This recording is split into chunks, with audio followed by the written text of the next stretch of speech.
If you use Gmail, you've probably noticed this. When you click Compose, the email opens in a small window at the bottom. If you prefer writing emails in full screen, you end up clicking the Expand button every single time. That gets annoying and wastes time. Here's how to make Gmail open emails in full screen by default. Click Compose to start a new email. Instead of clicking the Expand arrows, click the three dots at the bottom of the Compose window. From the menu, select Default to Full Screen. Close the draft and click Compose again.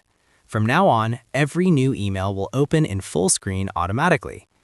If you ever want to switch it back, click Compose, open the three dots again, and uncheck Default to Full Screen.